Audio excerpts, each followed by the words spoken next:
Welcome, everybody. Welcome to another episode of Coffee and Clarks. I'm your co-host, Javian. And I'm Tyler. And today we have a super special guest today that I've known for years. He is the Assistant Professor of Trumpet at Ithaca College up in New York. And he is a great musician, great all-around music educator. He's working with various ensembles. He, I believe, teaches with the Cadets Drum Corps. So without further ado, let us welcome the Dr. Aaron Witek. Yeah. Thank you both so much. I'm so glad to be here and to get to spend some time with you and drink some coffee. Awesome. Yes, sir. Awesome. You said the magic word, coffee. So, are we doing Clarks during this as well? Well, we do that before the show starts, and then we do the coffee. See? Oh, you didn't tell me that. Okay. I was getting ready to do them during this, so I'll do it after. Well, since we're talking about coffee, so Tyler, what are you drinking today? Yeah, so today I'm drinking coffee from Counterculture, and this bag is called Hologram, and it's nice. I got first introduced to Counterculture back when I was living in Atlanta, so I haven't had their coffee since then. But this one is a sweet medium body, very on the fruity side as far as the flavor notes. It's nice. So I enjoy it, and I got it in my master's mug, even though this is a TPC weekend. Yeah, but it's golf is golf. Golf. Yeah. What about you, Javian? So I have a little well, it's a great story for me because so a few weeks ago I was driving back to campus, went for a little coffee break at a coffee shop in town. And my colleague was driving, and in the corner of my eye, I saw we passed this coffee roaster, full throttle, and we didn't know they exist. So we stopped, we pull over, and we went in there, kind of poked our head in, and the guy was in there, the owner, and he's like, "Oh yeah, let me tell you about what we do here. We make all the coffee beans for all these the local cafes in our area." And he gave us a full tour of their facility, and we were talking, and he's like, "Hey, you guys want some a free bag of beans?" We're like, "Yeah." And so he gave us a free bag of beans. He said, "Hey, if you ever need coffee, just stop by. We got plenty. Trust me, just it's fine." So so I've been drinking full throttle their Honduras blend. It's a medium blend. It's really good. It's kind of fruity, very similar to what you described for your coffee. So I've been brewing theirs on my Chemex at home, and it's been really good. So good time. So I now have a official hookup in town. Yeah, there you go. So you gotta have those. So Aaron, as our guest, tell us, do you drink coffee? What type of coffee do you drink? If you do, or what are you drinking today? Well, gentlemen, I did not start drinking coffee until 3 years ago. And all my students have always been shocked by this because if you've worked with me or you know me, I'm pretty high energy coming at you, right? And, yeah, I'm very surprised. Yeah. yeah. I run on adrenaline. So no, I am drinking coffee now. After teaching for 15 years or whatever it's been, college, I realized that I need it, that I'm dying. And that's in the background, that's Emma drinking some of the finest Ithaca water that you can hear. Yeah, that's one of my pups. But so I am drinking a very, very special glass. It's fruity. It's a light blend. It is a local supermarket off-brand Keurig cup, just breakfast blend coffee, and we have this grocery store called Tops here, and they make it, and I do that. So when I drink coffee, it's mainly that, or I go out for coffee. So, and there are places that I really like their coffee. So they're but I don't normally drink coffee. I drink mocha lattes.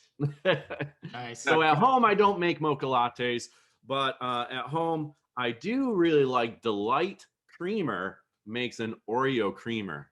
And it's so good, but the amount of sugar you're getting, of course, is pretty high.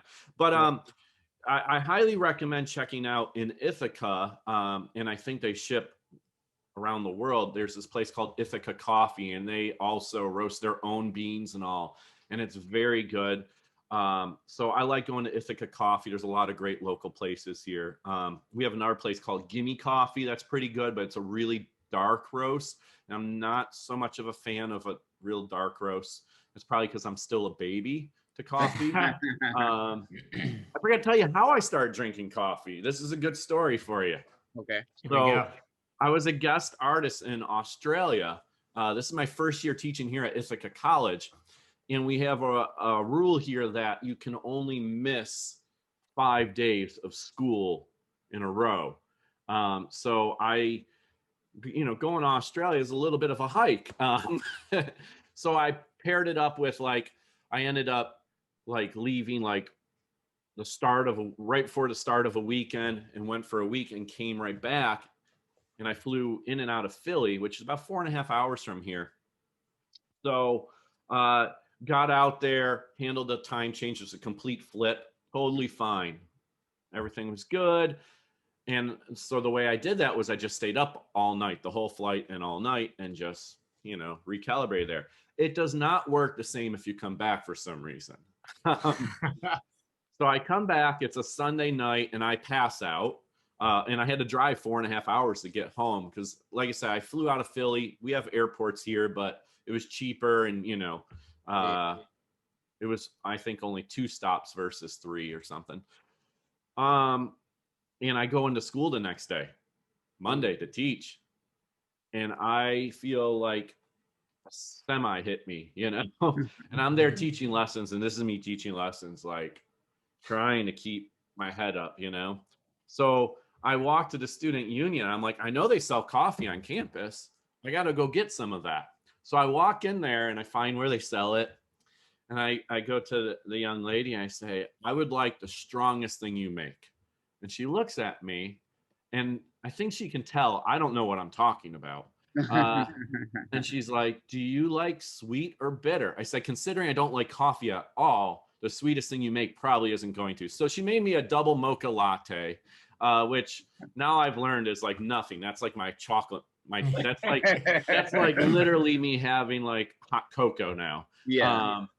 So now I'll get I'll finish the story. The next day I go to this place called Gimme Coffee here in town. Like I said, really dark roast. And at this time, the place on campus was a Starbucks. And I really do actually like Starbucks. But so I go to Gimme Coffee, and so Starbucks small maybe is like that.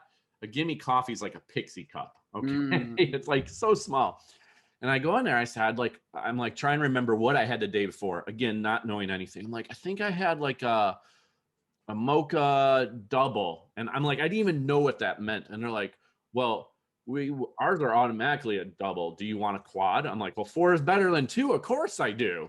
So they make this thing, but honest to God, the whole thing is espresso. And it was awful. My colleagues are dying laughing at me. They see me in the hallway just sipping on this, and they're just laughing. So that's how I got into drinking coffee. And Wow. So now I drink something tame, a breakfast blend with some kind of yummy creamer at home, or I get a cold brew, like Starbucks cold brew, or Aldi makes a cold brew. But I'm actually trying to wean off some now. I'm trying to reduce the sugar and the caffeine a little bit, trying to get swole for summer. So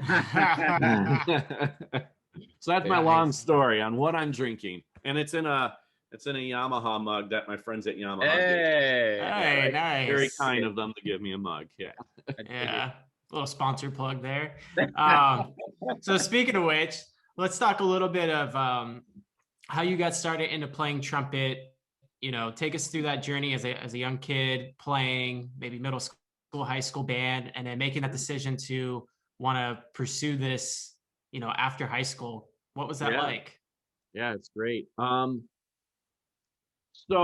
I grew up in New York State. I grew up outside of Buffalo, New York, so Western New York area. And in New York, most districts and all start students in 4th grade on instruments. You do recorder in 3rd grade. That's your introduction into instruments, kind of, and then you get a sheet and you get to rank what you want to play. My older brother, he's 4 years older than I, he plays cello, or he played cello. And I remember going to the concerts, and I was always excited to hear the band. The band was like the highlight as a kid. I was like, the band sounded so good, and the orchestra was not so good, but it makes sense, right? They're young and their ears aren't tuned to doing it. It's really hard. So I was like, I want to be in the band. So I think like a lot of kids, my number one instrument choice was I wanted to do percussion, or at that time I put drums, right? I wanted to be like Animal in Sesame Street. And you ever seen the clip of or Cookie Monster? It's Cookie Monster, I think. It's Cookie Monster or Animal against Buddy Rich on the drums. Oh yeah. But so, and then I put cello a second because I literally didn't know anything else. So they see a tall male puts cello, they're probably going to try to pair that person up with cello because it's a big instrument to carry around. So they came and said, "You're going to play cello and all." And I remember as soon as the orchestra teacher left, I went to the band director, like, "I want to play cello. So I want to be in the band." He's like, "Well, you can play cornet." I thought he said clarinet. I didn't even know what it was. I'm like, okay, I just wanted to be in the band. That's all I wanted to do. So I show up day one, they hand me this thing that looks like a trumpet. It's the cornet. And I was the only one actually in the band program playing cornet or trumpet at that moment. And then 5th grade, a couple more students came on. 6th grade, more students came on. And in 6th grade, I had study hall, which was pretty neat. So during study hall, my teacher would let me go down to the band room, and the band teacher would let me help the beginning trumpet players. And that's kind of where I fell in love with teaching. Now, I fell in love with music way before I even started an instrument. I was, as a little kid, we're talking 4 or 5 years old, listening to classical music, bouncing to it. Like I would bounce. I broke my mom's couch, bouncing, listening to classical music. I was listening to the pop radio station all the time. I didn't watch TV. I just listened to music. Opera. I was just, I don't know, something about it just felt good. I would just sit and listen and bounce my head against her couch and break it.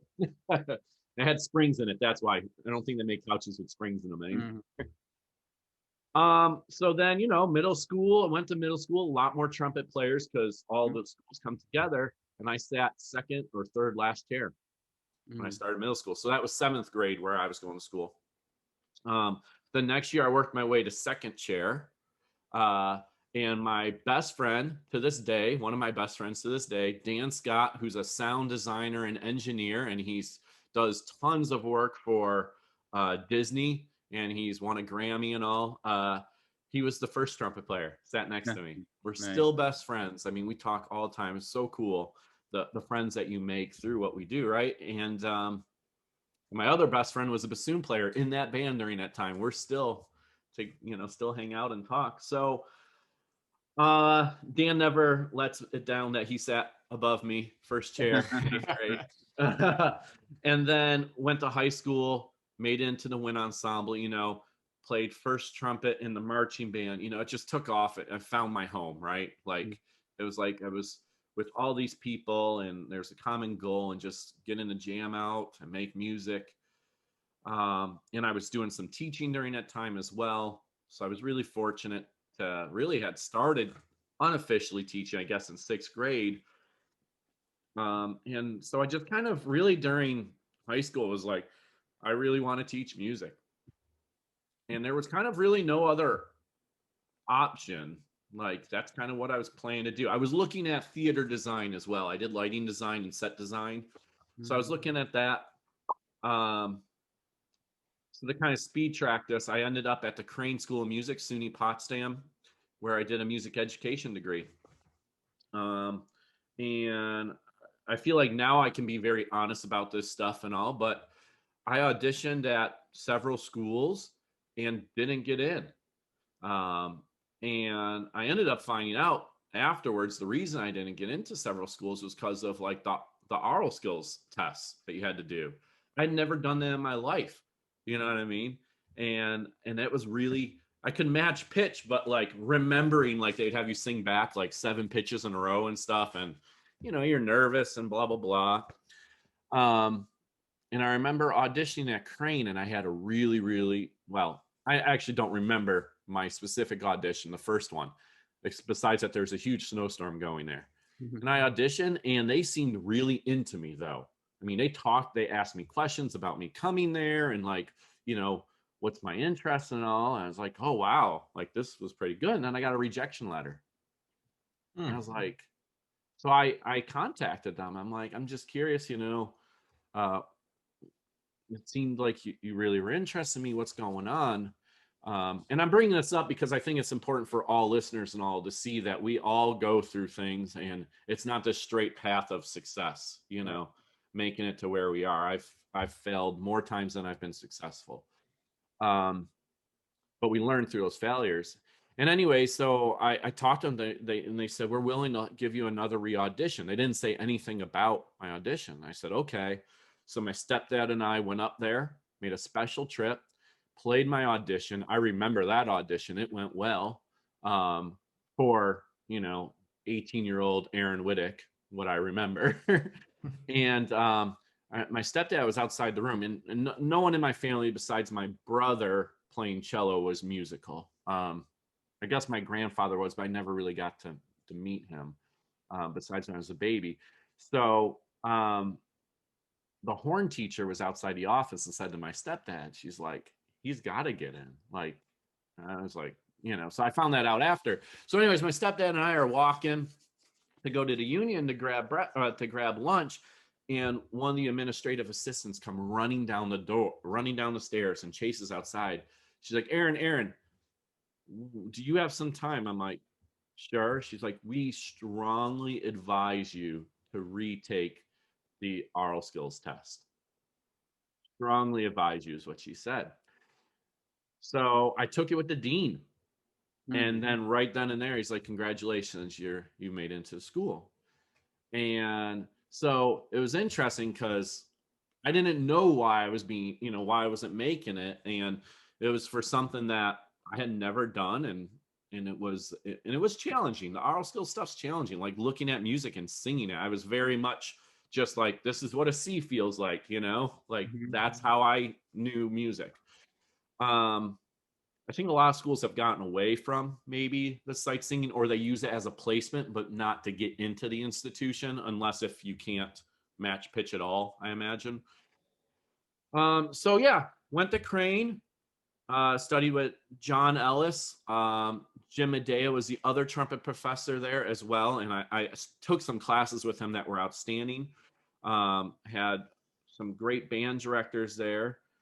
And at the end of that was the housing market crash and all. 2008 was when I was graduating. And in New York State, you need to get a master's degree to get tenure or to be tenure eligible to teach in the public school. So my plan was to become a high school band director. That's what I wanted to have a marching band. I actually really ended up enjoying doing middle school student teaching, but very low market for jobs at that point. Knowing that, and also knowing that I really wanted, if I was going to go to school, to be full-time and really trying to just perfect my craft the best I can, or I could. And so I auditioned a couple places. I ended up, unlike my undergraduate, getting into all of them. And got a full ride at one of them. And then it's interesting because Florida State University was a late ad for me. And then I visited and was absolutely in love like that. I'm like, this is where I want to go. So both you gentlemen are familiar with FSU as alums. And so I auditioned for both Brian Goff and Christopher Moore. And it just felt like home. It just felt right. Visiting the people I met. I don't know if you guys have talked with Jonathan Stites at all on here or not, but I know Jonathan Stites. He became one of my best friends, and I met him when I auditioned, and it was just like we clicked. Like it was like, man, this feels like the place I want to be. And I was so fortunate to receive an assistantship. And so I did my master's degree there in performance and auditioned at maybe 4 or 5 schools for doctorates. I got into the majority of them. I was waitlisted at 1. Yeah, I got into all and waitlisted at 1. And it just felt right to stay at Florida State University after going through that whole process. So I ended up doing my doctorate there. And so I got that in performance. Never did I expect during my master's that I wanted to be a college professor. I thought I was going to become a high school band director still. That's what I wanted. But there was something pulling me to becoming a college professor.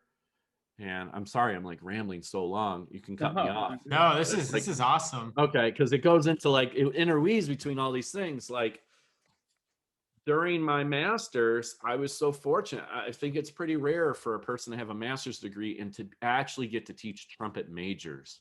Mm-hmm. And I was doing that. I was coaching chamber music, and I was assisting with studio duties. I was running the weekly seminar, bi-weekly seminar, whatever that was called.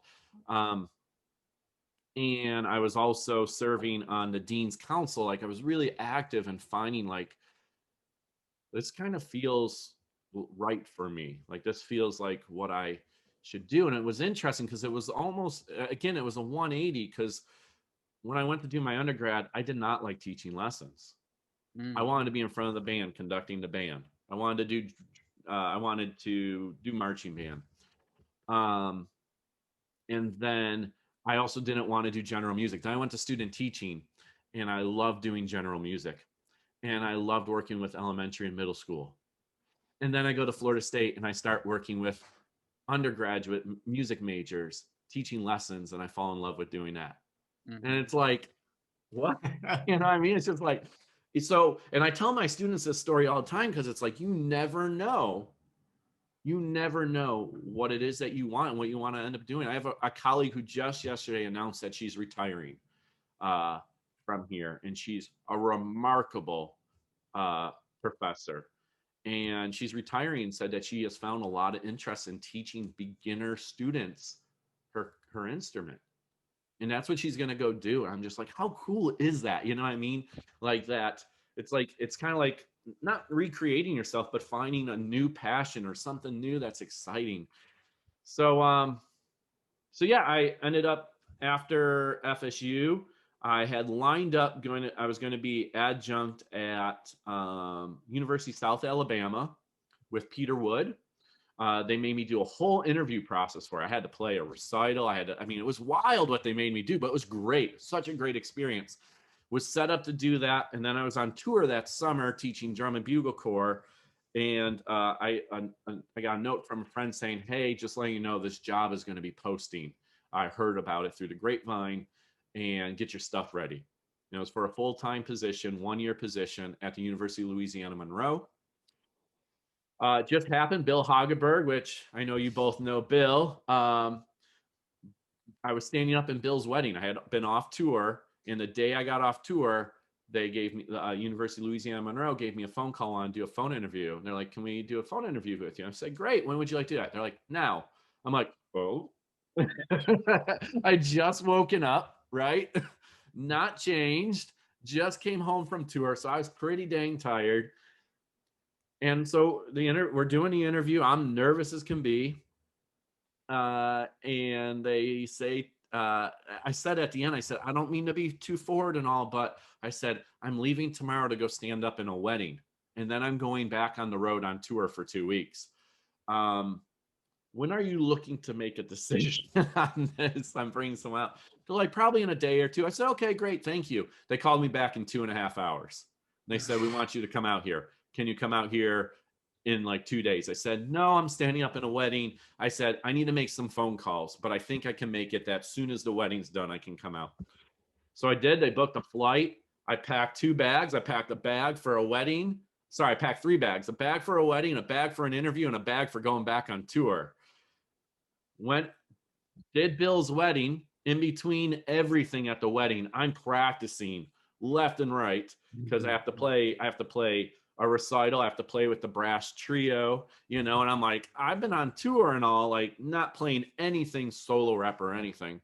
And when I say tour, I should preface this, or make sure I say that I was not on tour playing the trumpet. I was on tour teaching drum and bugle corps. Yeah. So I wasn't like in shape, like shedding, playing gigs all the time. So left Bilsing, did a 2-day interview in Louisiana. Went pretty well. Played a Hindemith, I remember, and the pianist was cranking it. It's an elder lady who's absolutely wonderful, Carol Lee White. Absolutely love her to death. And her husband's an iconic band name, Jack White. Anyways, I don't think I've ever played a Hindemith with anyone so loud in my life. She is just cranking on this thing. I was like, oh man, we are going. So it was a lot of fun. And so I was in the airport and all that and spoke with them. They're like, on my flight back, I spoke with them. And they seemed very interested in me, and they said that they'd be in touch with me, and they ended up offering me the job a couple days later. And it's funny, I landed at an airport and I think it was Dayton, Ohio, maybe. Went to a drum corps show in a full suit. I'm the only one there, sitting next to, if you know Richard Saucedo, iconic band director, but at Carmel High School he was, which is one of the top band programs in the world, but also a composer and arranger. Wind Sprints is one of his really well-known band works and all. I'm sitting there in the stands with Richard Saucedo in a full suit. He's just picking on me. So that's how I won my first job. I went home after a tour. I had like 2 days to pack up my house and move to Louisiana, where I had no clue where I was going to live or anything. Yeah. What a wild ride it was. And it ended up becoming a 5-year stint that I was there. I was a 1 year.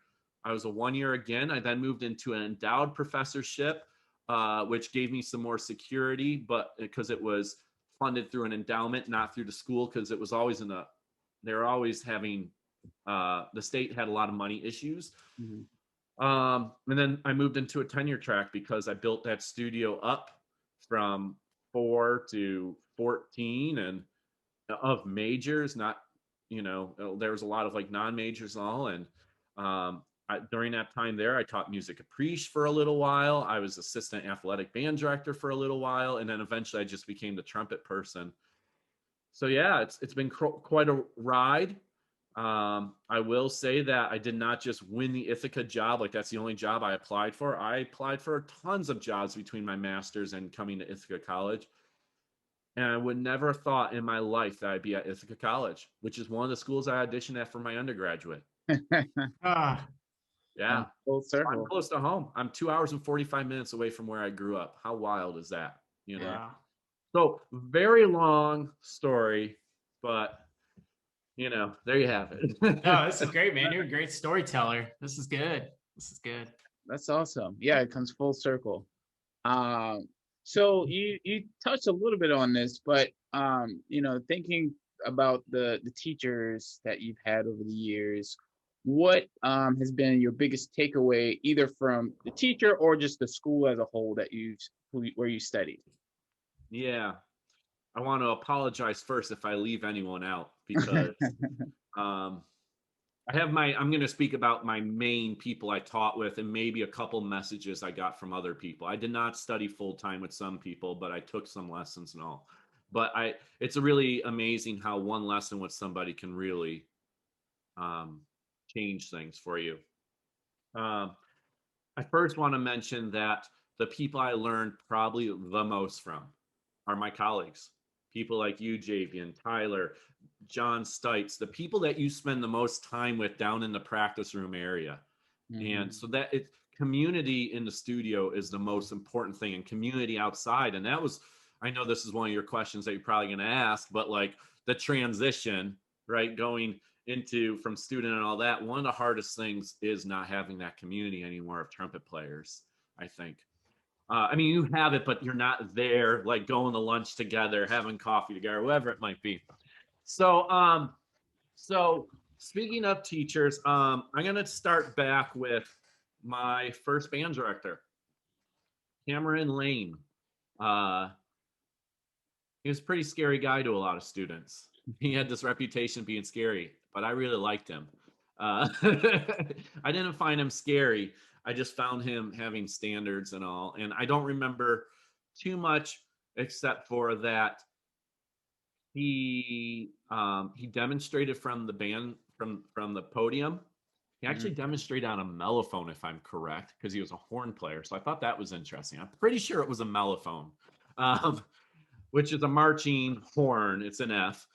Looks like trumpet, uses the right hand and has trumpet fingerings. But what I really remember about him is just he let me enjoy music. You know, he let me come down and during my study hall and help other trumpet players. So I really thought that that was like a big deal. And maybe that's not what all schools want, right? Is like a sixth grader coming down there in your study hall. Maybe they should be doing homework, but I'm doing that for a living now, right? Playing music and teaching music. So then I middle school, I had this gentleman, Bacon was his last name. Gerald Bacon. I can't remember his first name. And the same thing during study hall, I went down every study hall and he worked with me because I was sitting second last chair in the band. I was like, this ain't going to work. And it wasn't that I was like, I got to play first. It's just, I didn't like that I wasn't playing up to the potential of what other people, maybe my full potential, but the potential, like what other people were doing. So he worked with me a lot, and I had another band director, Terry Izo, who was who was the one that actually conducted the band. Mr. Bacon was the actual brass teacher. And then I went to high school, and Roseanne Denny was my first high school band director, and just such a passion for music. So I took that from her, and that she would have honest, deep conversations with me like a mentor would. And that right there is like my number one thing as a teacher. It's like I'm a mentor and I'm teaching humans. Trumpet is the tool to helping people become better people, and I'm there for them. I'm not a trumpet teacher. I don't teach that chunk of metal. You know what I'm saying? I teach humans. So and then a gentleman by the name of John Blickwadell, who is my friend still, he came in. He was like maybe 4 or 5 years older than I was. I mean, he was maybe 6. But he was a younger guy, and I ended up starting teaching or taking private lessons with him. So I never took private lessons before that. I lied. I took some private lessons with Dennis Tribuzzi, who's amazing, and Dennis is like one of the top lead trumpet players in the Buffalo area. So John Blickwadell, I take so much from. This high school band director. He's my high school band director and my teacher, private teacher, but just like about the mechanics of the trumpet and how to practice and like fundamentals. I'm like, what are fundamentals? I don't know what fundamentals are. You know what I mean? Like just taking me through all that stuff and doing the stamp method, buzzing, singing, air stuff. And he went to Oberlin, studied with Roy Poper and Ryan Anthony. So he brought a lot of their methodologies, but he's just such a wonderful educator. So I was learning how to teach right then and there through him. And I still would talk. I mean, I still talk to him, but like I would still like go see him after I was done with high school and all, play for him, get lessons and stuff like that. And so I haven't talked at all about college, but I think it's so important that we look at our teachers from even before them, because they're the ones that got us to that place to now I'm really serious about this, right? My undergraduate, I studied with Dr. John Ellis. He just retired from Crane. Number one thing I learned from Dr. Ellis was, well, there's probably 3 things. One, piccolo. I think anyone that knows me, piccolo is my number one love for trumpet. That is what I love to do. And this man, his piccolo playing is absolutely fantastic. So I heard him play my freshman year, the Scarlatti arias, and my jaw just dropped. And I was like, I want to do that. And he let me start playing piccolo my sophomore year, shockingly. I think probably because I had high chops. I don't always let my students do that. It depends on where they're at with things, if I think they're ready for piccolo and all. But I really excelled at it. And it was because I had such a burning passion for it in Baroque music. And he did his dissertation on some stuff with the trumpet being mentioned in the Bible and Baroque stuff. So like we were just a good match in that way. But one of the main takeaways I remember from Dr. Ellis was And I told him this recently when he was, I called him when he decided he was going to retire. And I'm like, I don't know if you remember this, Dr. Ellis, but you told me, you're like, I'm always, or like I'm quoting him unofficially, not word for word. Sorry, that's Emma. She's trying to speak too. Emma, hey, come here, go outside. Sorry, let me let her out. So Dr. Ellis said that I still have room to learn, and I'm going to learn. I still believe I can improve. You've been teaching there at that point 28 years or something like that. I don't know.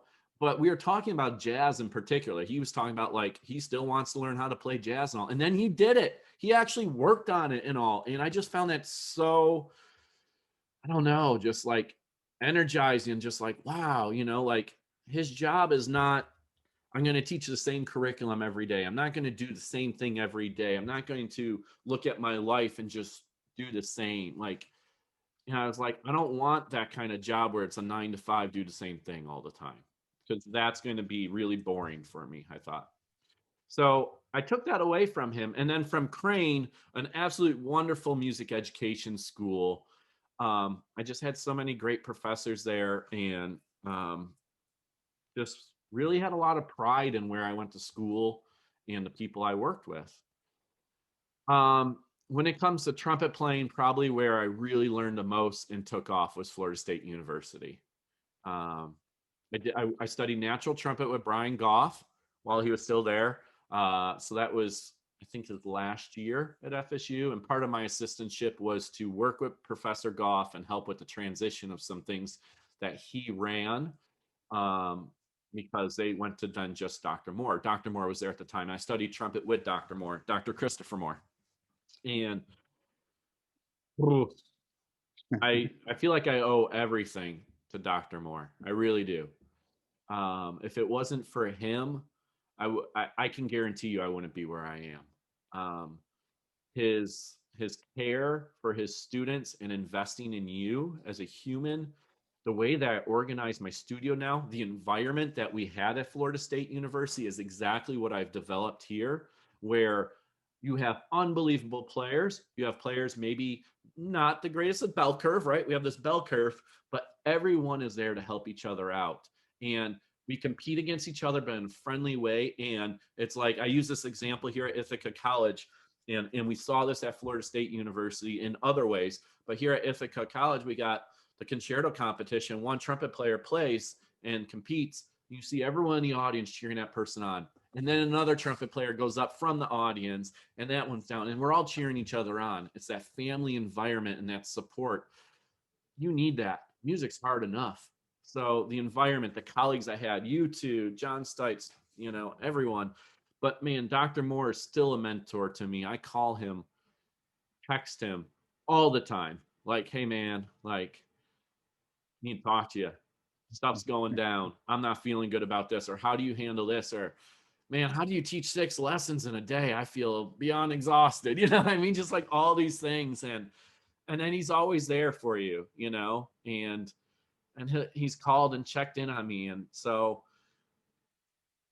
I wish I could repay him. I'm like getting emotional about it, but like, honest to God, he's more than outside the trumpet. You know, I mean, yeah, he taught me tons of stuff with the trumpet, but how to be a good human, how to work with people, how to care about people, just all of that stuff, you know. And that's the beauty, I think, of what my job is like, I'm more than just a trumpet teacher, right?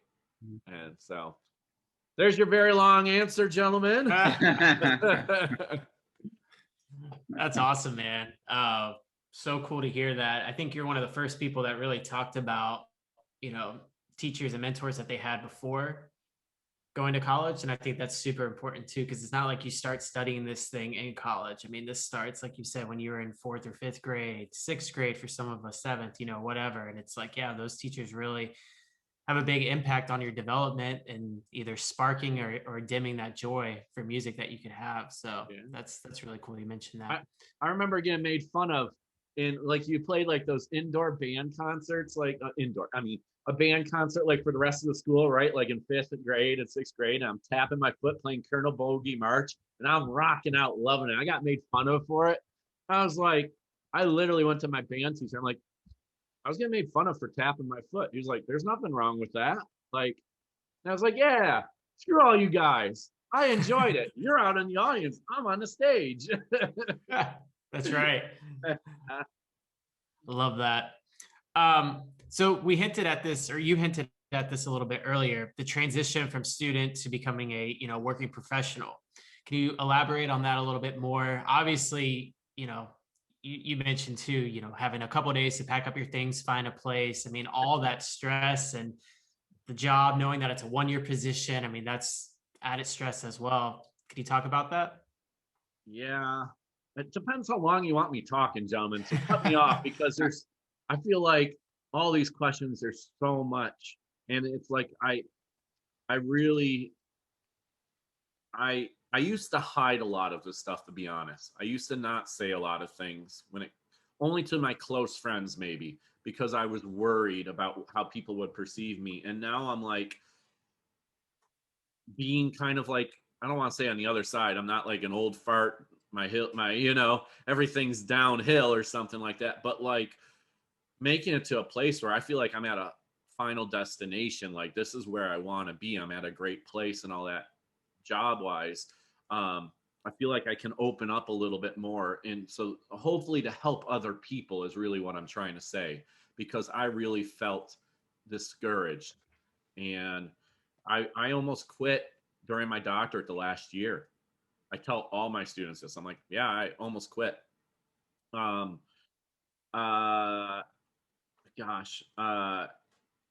think I'm going to kind of take this question and break it up into some stuff here, because I think it's important to mention that I had injured myself as a trumpet player, and that was during my doctorate, and I was very quiet about it, and it caused a lot of issues for me, not just playing wise, but I would say mentally it caused a lot of issues. I was just, I didn't feel good enough as a human with playing. I didn't feel, and I was so deeply connected to the trumpet, as that's who I am. The trumpet's my identity. And it's so hard to break that. Speaking of things I learned from a teacher, that was Tom Hooton that taught me that. So I was in a lot of pain. I was on muscle relaxers for the amount of pain I was in. And I actually didn't know that my playing injury was what was still causing issues. I injured myself playing. I took a week off and then went back to playing the trumpet. Actually, that first day I went back, I played West Side Story Symphonic Dances, killed the mambo solo. And I'm like, oh, well, this is great. Things are great. You know what I mean? But then I started to find that I never knew who I was going to be as a trumpet player. Was I going to be a doctoral trumpet player, or is there going to be a middle school trumpet player? Was I going to have an unbelievable headache or not? So I had an overuse injury, and I was doing all the work from back here and here, nothing from this area. And it was interesting because I could still play piccolo trumpet because it forced me to use this area. So this was pretty bad. And I was playing, I mean, I counted, I was doing 9 hours of playing like on a Monday during my doctorate, between teaching and 3 ensembles and everything I was doing. It was insane. But just I'm a workhorse. I just push myself, just keep pushing. So anyways, push the story quicker. Finally, when I finished my degree, I found someone that could help. And I want to say I took lessons with everyone. I was trying to get lessons with everyone.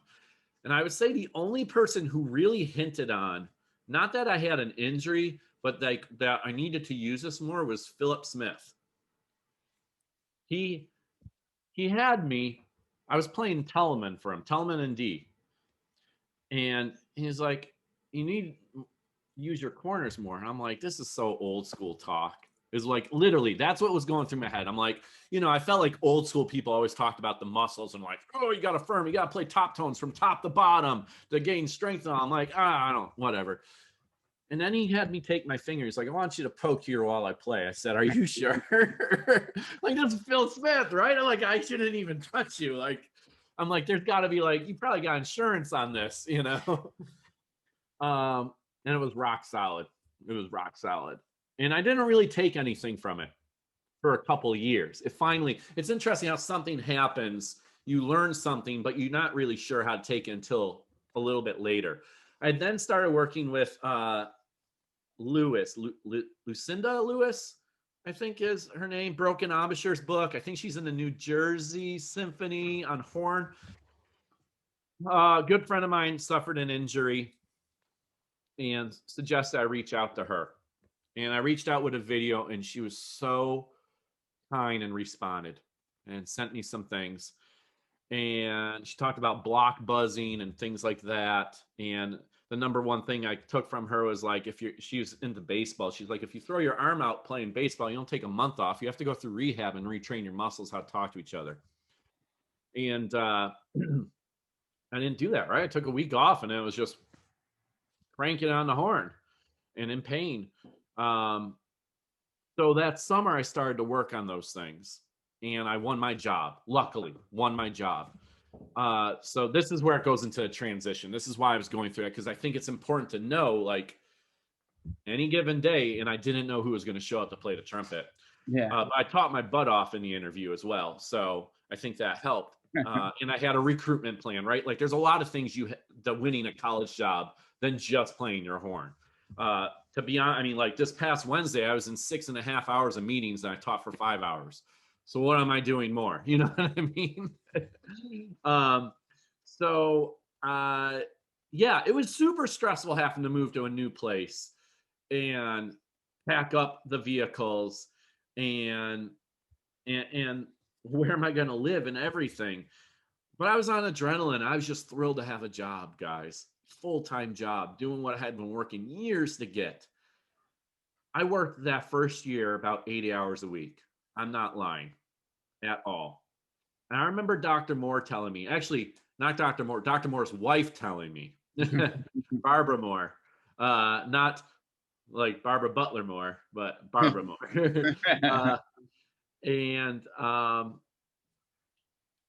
She said to me, she's like, yeah, when Chris was working his first job, he worked like 80 hours a week. And I'm like, I got my teaching load. I'm like, I only got to teach like 15 contact hours. Yeah, right. I gave all this time to practice. I'm going to get better at the trumpet. Just not. Hell no. I don't know how many days I didn't even get a warm up in. I was like flying by the seat of my pants. I'm like, I don't even know how to log in to check my email yet. You know what I mean? It was like, bam, let's go. Teaching classes I never taught before.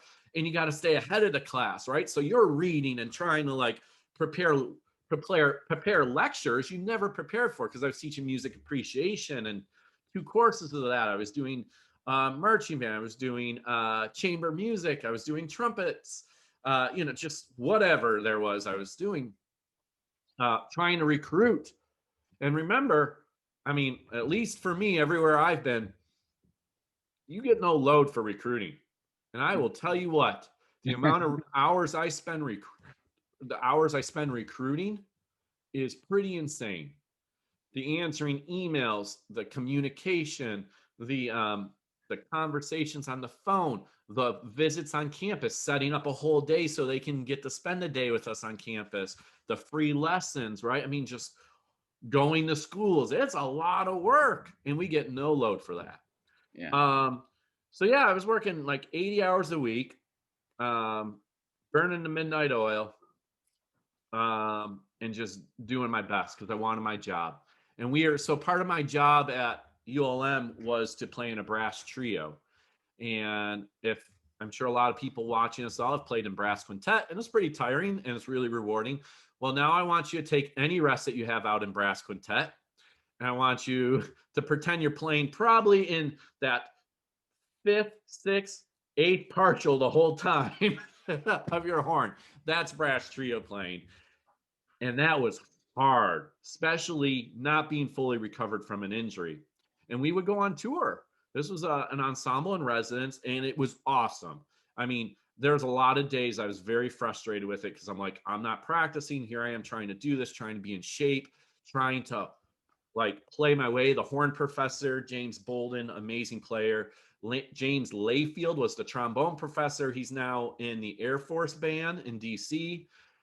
So just amazing players. I'm just trying to like hold it together to stay with them. You know what I mean?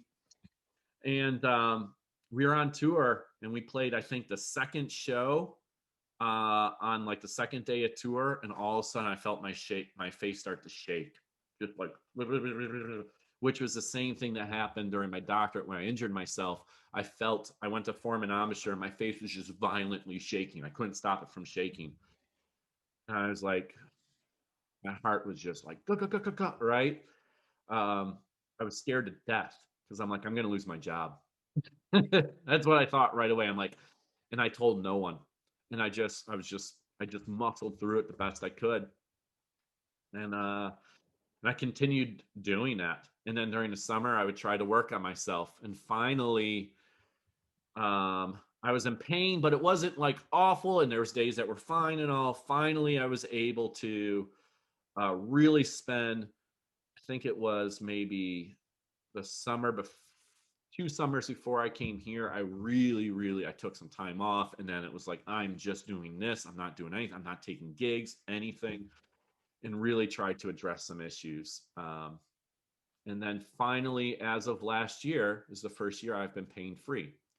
So just to give you an idea, so 3 years of my doctorate in pain, 5 years at my last job, 1 year here. So that's 9 years I played in pain, you know, and I wanted to quit so much, so many times I wanted to quit.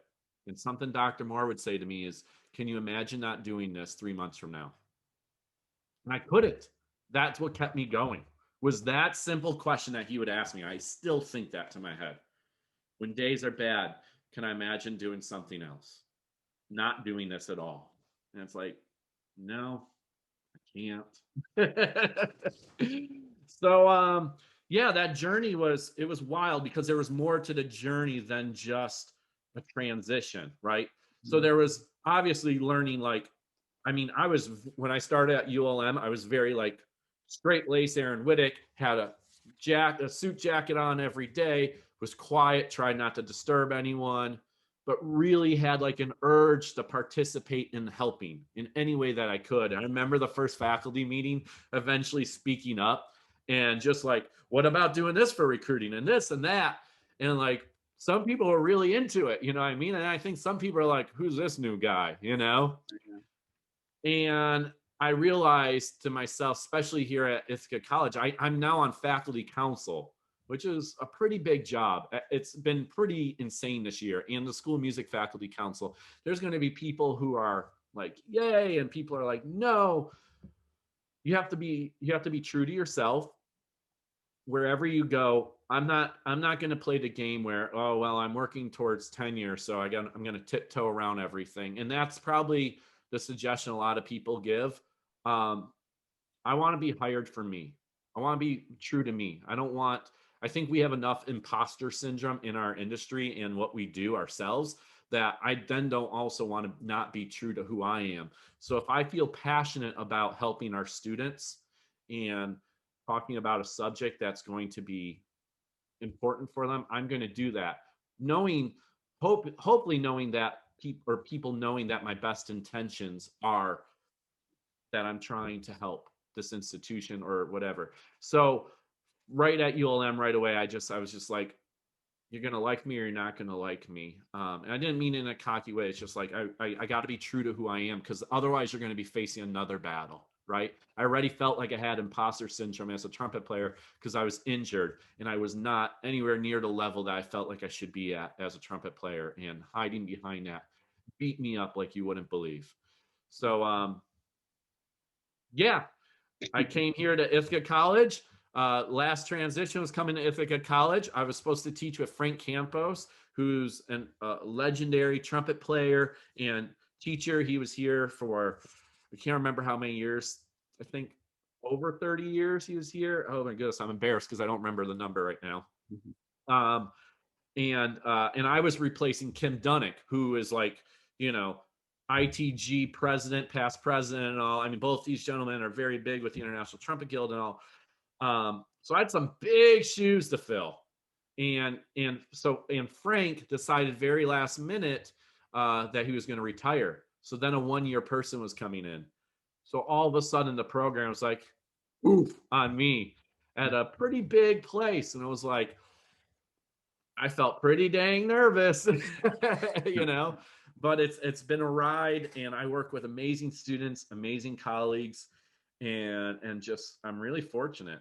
So, man, so just prepare. Any question you're going to ask me, it's probably going to take me 20 minutes to answer. Well, Yeah, there you go, guys. well, I mean, for our next question, you've already alluded to this quite a bit, but I know you talked about your injury, but maybe besides that, if you could give yourself some advice, when you're in college or during your first years teaching college, what would it be? Yeah, I can answer this one shorter, so we're good. um, in high school, I would have told myself trying to be Maynard Ferguson is not the most important thing. So of course, in high school, I was all about Maynard. I was all about Bill Chase, and I was all about Maurice Andre. That was like, oh, and Arturo Sandoval. So what do most of them have in common? They play high notes, right? So I would play. I eventually found, I can't tell, but I played like this all the way down in the red because I found I could play really high notes that way. And that's what mattered, gentlemen. I know. So I've gone through 3 embouchure changes myself. So I've become really good at diagnosing embouchures and injuries and things like that. And I feel good that people feel comfortable coming to me about those things, and that I can help them or help at least steer them in a direction with that. Because I think we need people who can do that. And I think there's some people who it just comes natural, and that's great. I'm glad they've never had to go through that, but maybe they don't know what to say, or haven't had to experience it, or just are like, just place the mouthpiece here and go. You know what I mean? Like, some people need a little bit more than that. So, what was the question? Oh, advice. Yeah. So, Maynard first and all that, great, love it. Don't start doing weird things to your embouchure. In undergrad, that fundamentals are important. I remember even saying to my teacher, I'm like, well, I don't see why I need to practice these fundamentals, like when I could just work on the solo or the etude, and it has it right there, and just work it. Like, when my logic literally, and it kind of makes sense. The logic says, oh, well, if I have this etude that has a bunch of single tonguing, I'll just work on the etude, and it's going to work on my single tonguing.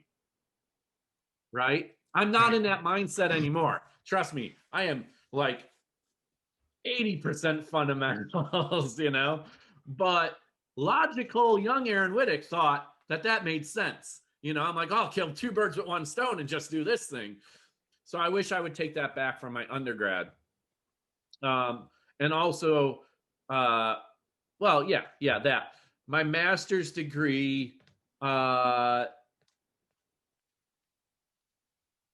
don't know. I don't know if I would take this back or not. Going in at 7, 8 in the morning and not leaving till 11 p.m.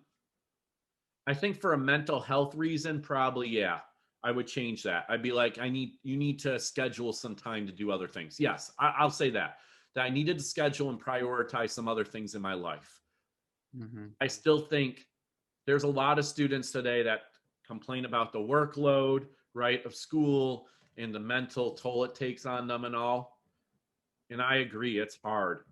And that you're the only person that's going to be able to take care of yourself. And that I strongly advise for having a counselor or whatever, and making time for yourself. But another thing that a teacher of mine said, if it was easy, everyone would do it. Number one, right? Number one, if it was easy, everyone would do it. Number 2, If you really have a passion, it's what you want, you're going to make it happen. You're going to work hard, right? Mhm. We're taught in school that if you're not working, someone else is. And I believe that while you're in school, that's important. When you transition to your job, you got to get out of that mind frame. And that's where I had trouble. I had a lot of trouble with that. Yes, there's always going to be someone, but academia is like trying to take blood out of a stone. And you're going to be asked to do a lot. And you're going to feel, especially as maybe a junior faculty member, that you have to do a lot. And since we are trained for X amount of years in school, if you're not working, someone else is. And you need to do that to stay on top. And I agree. I'm a workhorse. I'm a workaholic. I thrive. I get adrenaline on that. But now, after, teaching college for 12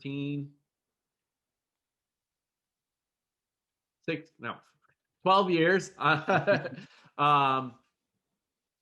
you can't keep operating at that level, guys. You can't. You start to lose things in your life, and it hurts.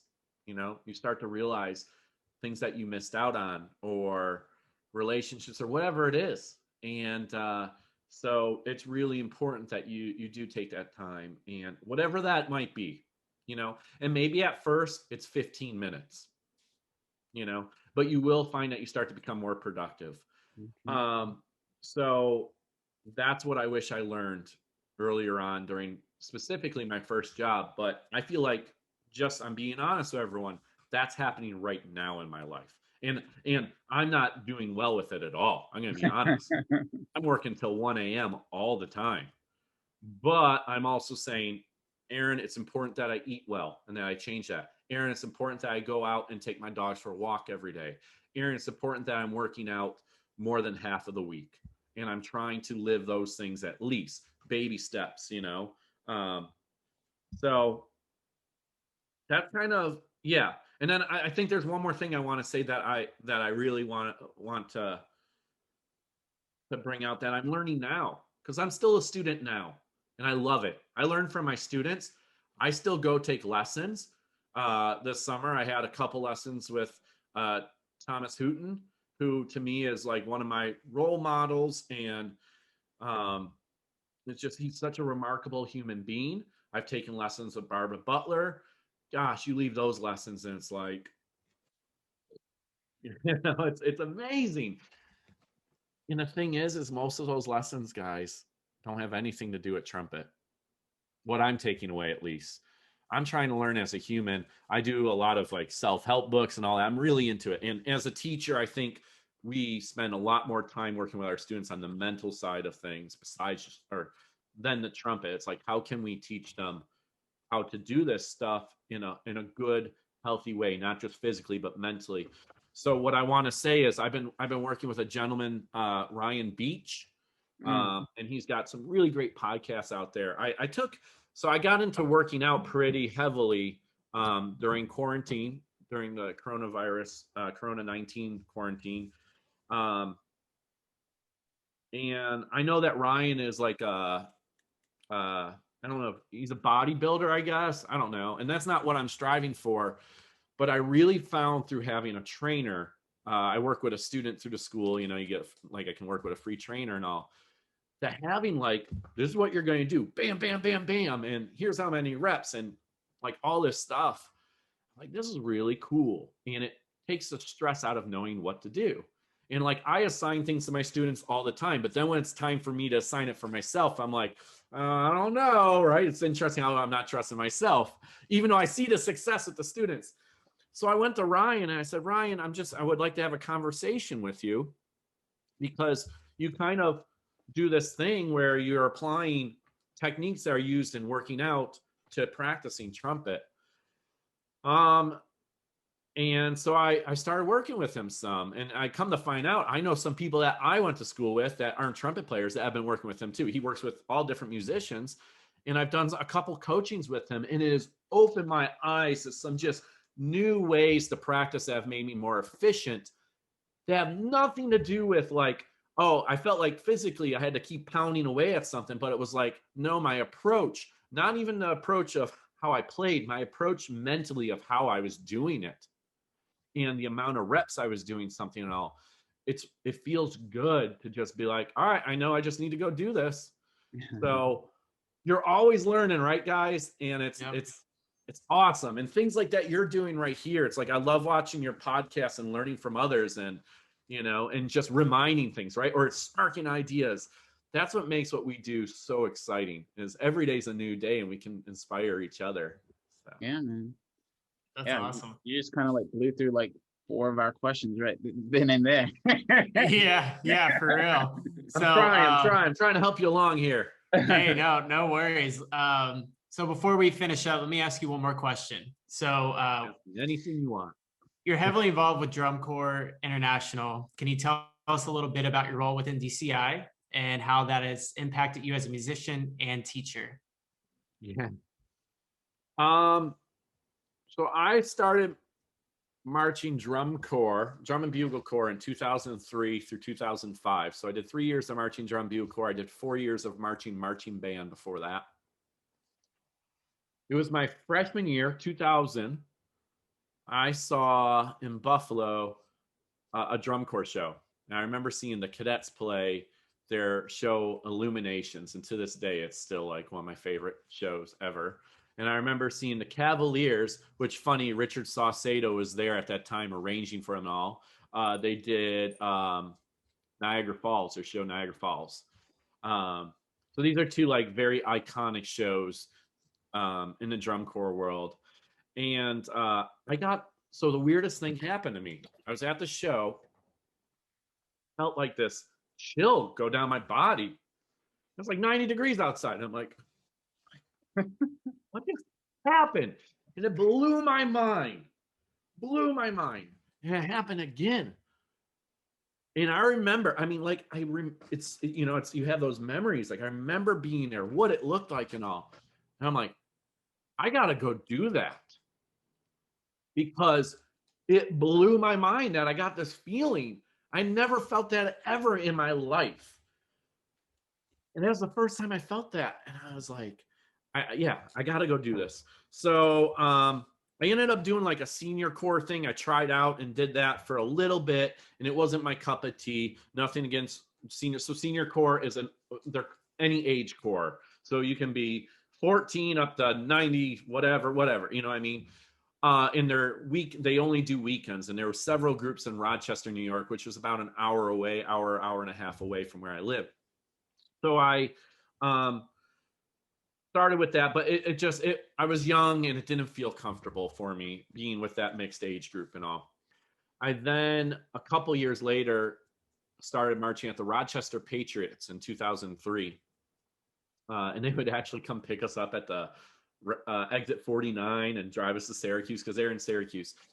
And it was remarkable being part of this, being part of something where everyone, and this is my answer like to the whole thing of like, or why I do it, I should say. You didn't ask me why, but I'm telling you why.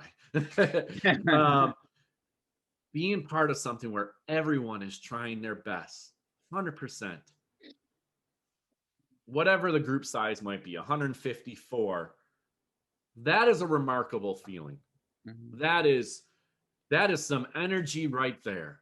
That is just like, wow, we are all trying. That was the first time I learned to play lip slurs, was drum corps. That is where I learned who Shostakovich was. That is where I learned who Bartok was. This is where I got introduced to so much music that I never heard in my life. I didn't come from a musical family. So I learned all these masterpieces through drum corps and then looked it up and listened to the originals, that was the first time I performed in front of 22,000 people, I was on the road. I felt like a rock star. I'm like, this is amazing, right? And I'm getting fit. I'm playing trumpet, bugle at that time, and then trumpet eventually for me, 3-valve bugle. And it's interesting because I have mentors and friends from all the way back then that I'm still associated with. So Matthew Stratton was what we call a caption head, brass caption head. The brass lead teacher runs the brass team, was the gentleman who taught me in 2003.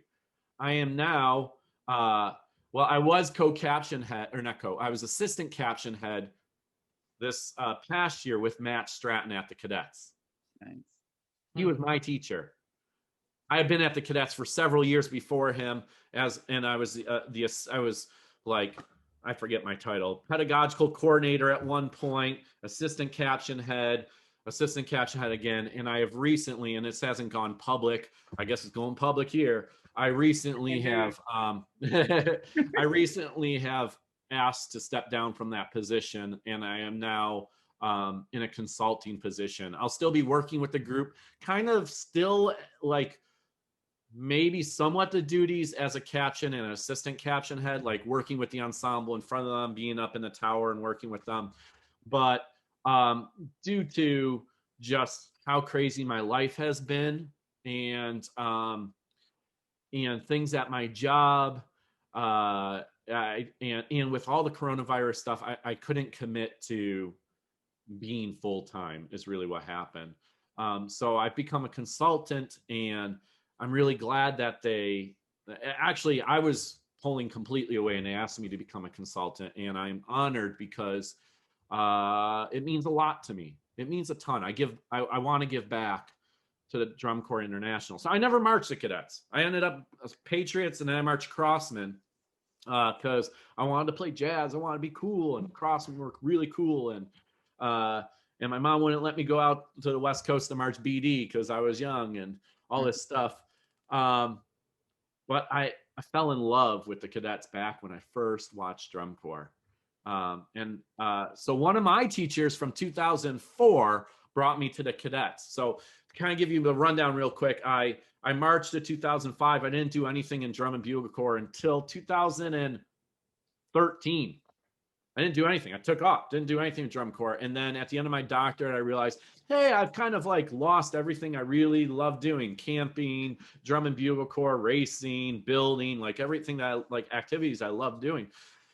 So I ended up going, and Russ Gavin, who studied at FSU, he still is at the Blue Stars Drum and Bugle Corps, and I taught the Blue Stars for a while as a trumpet tech, and then as assistant caption head. And what a great organization, and Russ does a fabulous job there. And then I decided that I was going to leave doing that, and I wanted to focus. It was actually the summer that I focused on my embouchure stuff. I wanted to leave, and I became a consultant with a group called the Louisiana Stars. And I worked with them some, and it was a lot of fun. And then I got a call from Drew Shanefield asking if I would come to the cadets to help turn some stuff around. There was a big transition going on, and they were going through some hard times. And I was like, I don't know. But to have this opportunity to work with one of my mentors who means a ton to me. So I went there, and I've been there through some really hard transitions, some bad times, through leadership changes, through staff changes, and I've been there, and I've been fortunate, I guess, to stick around. And it feels like family. I think that's what happens is you start to feel you pour so much into something that you feel like you're part of the family. That's how I feel like here at Ithaca College. I pour so much of myself into it. It feels like family. So my involvement has been all over the place. The number one thing that keeps me doing it still is that collective of all the members, all the students, and all the staff, one goal. And what is that goal? Excellence. It's not to win a trophy, it's excellence.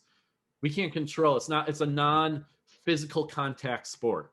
So we can't hit another drum corps and be like, all right, we're winning. It doesn't work that way. It's you doing your best. So there's so many lessons that you learn through that activity.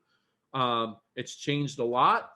Professionally, how has it helped me? Well, it's helped me recruiting. I have kids that literally walk in the door and like, you work with the cadets, or they know me. Like, I'm like this superstar to them. And I'm like, yeah, thank you. I'm like, I don't consider myself anyone, but to them, the platform of DCI, just go to Drum Corps International, look at how many fans they have, and then go look at the New York Philharmonic and look how many fans they have. You know what I mean? And the numbers way, or how many people go see a drum corps show versus go see a symphony. It's pretty wild. I mean, the fan base is very big.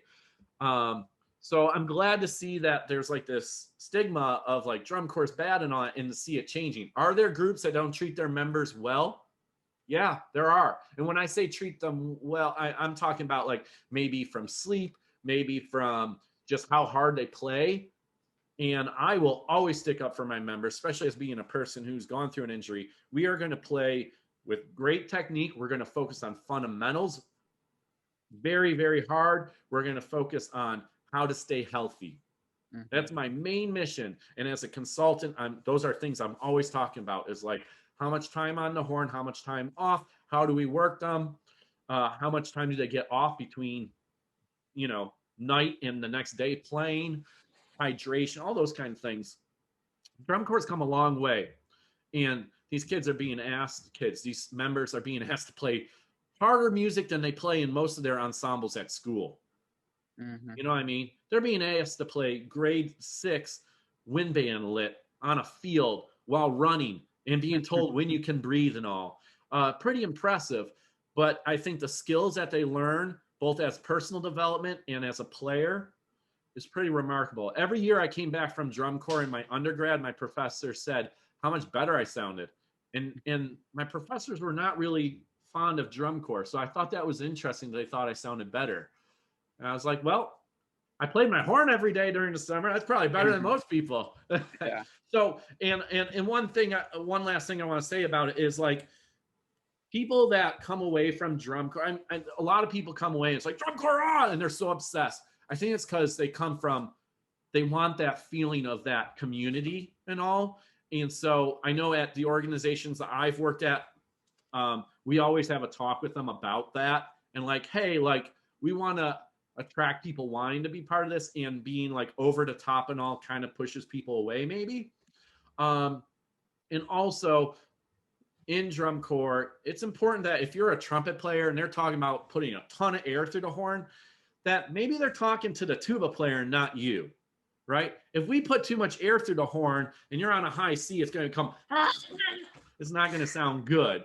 So you have to be a smart musician, just like in the orchestra. You got to know when they're talking to you, or what is it that they want as the result. You know what I mean? What is it that they want, interpreting what a director wants and how to do that versus, maybe just going insane. You got to be mature, and drum corps teaches maturity. So yeah, that's drum corps for you people. Oh, professionally, I'd have to say it has, it's given me an elevated platform to be on. I get to reach out to more people. I'm asked to do a lot of talks about drum corps, which is interesting because it's not that I don't want to do it, but like I have other things to offer. But like there's an organization that asked me to do a presentation on it. I'm more than happy to do it, but like I have other things I'd like to present on as well, So I hope that I get those opportunities, and maybe through me doing the drum corps presentation and doing a good job, maybe it'll open up some doors to share some other thoughts I have on things that I would really like to share with the community. Awesome. Well, thank you. Thank you for all that. Man. There's a lot of good information. Yeah. I haven't seen you guys drink any of your coffee. I finished mine. Mine's done. You guys chugged it down. Yeah, man. Mine's like ice cold, and I keep drinking it. We're passengers here, so we're just along for the ride. Oh, that's God. Right. Going along for the ride with me is.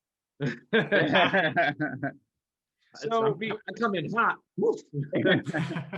So before we wrap up, Tyler and I, we like to do a little fun segment on what are we listening to. So Aaron, as our guest, this can be like, it doesn't have to be classical. It can be, R&B, it can be jazz, it can be pop, whatever, K-pop, whatever you're listening to. So what have you been checking out lately? Well, I'm gonna first start off by saying that the last 3 weeks for me has been insane with my job. So if I'm driving or I'm walking, I'm usually on the phone talking to somebody. And so a lot of my listening, I have to say, has been my students. But when I have been listening to some stuff like working out and all, I just opened up my iTunes so I can tell you. I listen to a lot of stuff, all different kinds of things. So Van Halen recently, Essentials of Van Halen. Classic. I really like listening to Van Halen working out. Let's see here. It looks like I've been listening to some jazz, some Chick Corea here, Joe Henderson. I've been listening to this disc that Tyne it's literally just entitled Tyne because I didn't know that one. King of Gold by Hoffs. What else? Nirvana, Beyonce, There you go. Nappy Roots, Alicia Keys, Pitbull, Creedence Clearwater. Very eclectic. Yeah. Remy Wolf. Yeah, it's pretty wild. Christian Scott. Oh yeah, that's good. Yeah. L Hurt. Like these are things coming up. I can tell you, and I highly, highly recommend people, if you've not checked it out, this is not recent, but like maybe for a month straight, every day. I still put it on here, and it's on YouTube. The Tiny Desk Concert by Dua Lipa. I listened to that.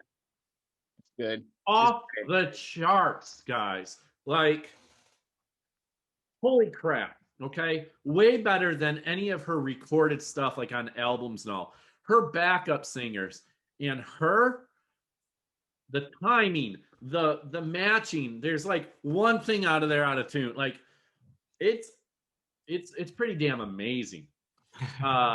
You know, I'm also like, speaking of pop artists that really like are impressive to me, Lizzo is very impressive.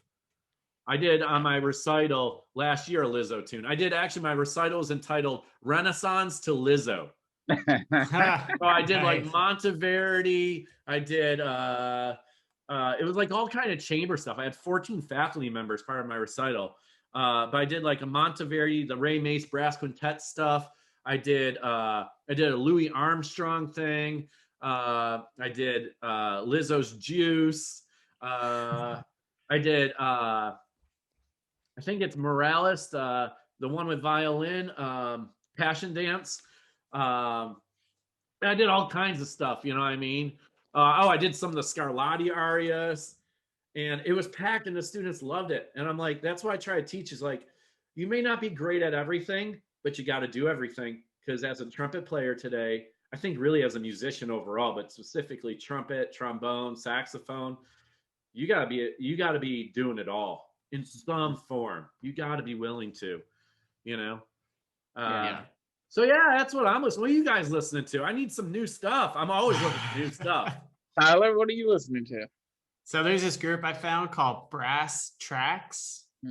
And I never heard of them before, but a friend of mine, he has a workout playlist on Spotify. So I started subscribing to that. And so, you know, you listen to it, and this group came up, and I was like, oh my gosh, they're killing. Like, it's more brass heavy, but they do some covers of some pop and like R&B type stuff. And then they'll also produce music behind singers. And wow, I was like blown away, like killer horn stuff, like just, it's nice. And then you mentioned Tiny Desk earlier. A friend of mine sent me Kirk Franklin.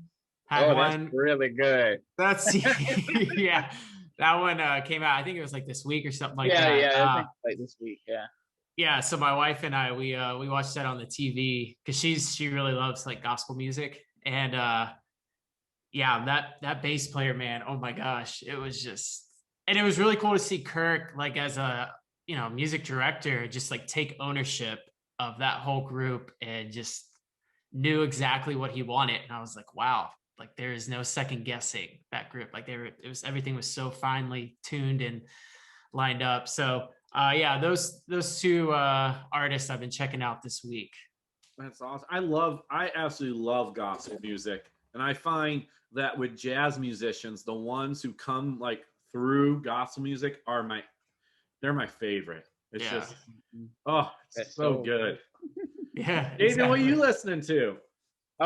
This week I've been listening to this artist named Lucky Day.